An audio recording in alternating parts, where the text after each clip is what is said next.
Hi friends, DMart போனோம்னா நம்மளுக்கு பொருட்கள் நிறைய வாங்கும்போது பை அடிக்கடி நம்ம வாங்க வேண்டியது இருக்கும். நாங்கள் ஒரு டைம் தான் இந்த மாதிரி 2 பை வாங்கினோம். அதையே நாங்கள் அடிக்கடி யூஸ் பண்ணிக்குவோம். கட்டைப்பை நம்மளுக்கு வெயிட்டு தாங்காது. இதில் பொடியாக இருக்கிற பொருட்களை போட்டுக்கிட்டு மற்ற பெரிய பொருட்கள்லாம் பார்த்திங்கன்னா நாங்கள் பெரிய வண்டி வச்சுருக்கறனால இந்த மாதிரி டப்பு நாங்கள் வச்சுருப்போங்க வண்டியில் எப்போவுமே. இதுன்னா எடுத்து போட்டு வந்தோம்னா நம்மளுக்கு பொருளும் எங்கேயும் இந்த பை வெயிட்டு தூக்கிறத விட இது 2 பேர் பேலன்ஸ் பண்ணி தூக்கிக்கலாம்.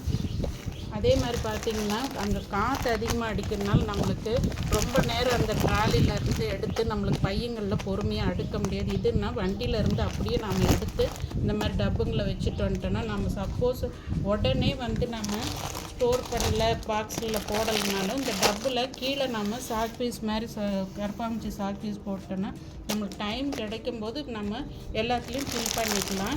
நான் இந்த ஐடியா தான் யூஸ் பண்ணுறேன். இந்த மாதிரி உங்களுக்கு பிடிச்சிருந்தா இந்த ஐடியா ட்ரிக்ஸை நீங்கள் ஃபாலோ பண்ணுங்கள். நம்மளுக்கு வண்டியிலேருந்து வீட்டுக்குள்ளே கொண்டு போகிறதுக்கு அது சௌரியமாக இருக்கும். எப்போவுமே நிறைய நான் பயிர் வகைகள் தான் வாங்குவேன். இது சத்து மாவுக்கும் கொஞ்சம் பத்தலைன்ட்டு வாங்கிட்டு வந்தேங்க. இந்த உப்பு கடலெலாம் பார்த்திங்கன்னா பசி எடுக்கும்போது சாப்பிட்டுட்டு சத்தும் கூட வயிறும் ஃபுல்லான மாதிரி இருக்கும். இந்த மாதிரி தான் குழந்தைங்களுக்கு நான் ஈவினிங்கில் கொஞ்சம் கொடுத்துருவேன் நான்.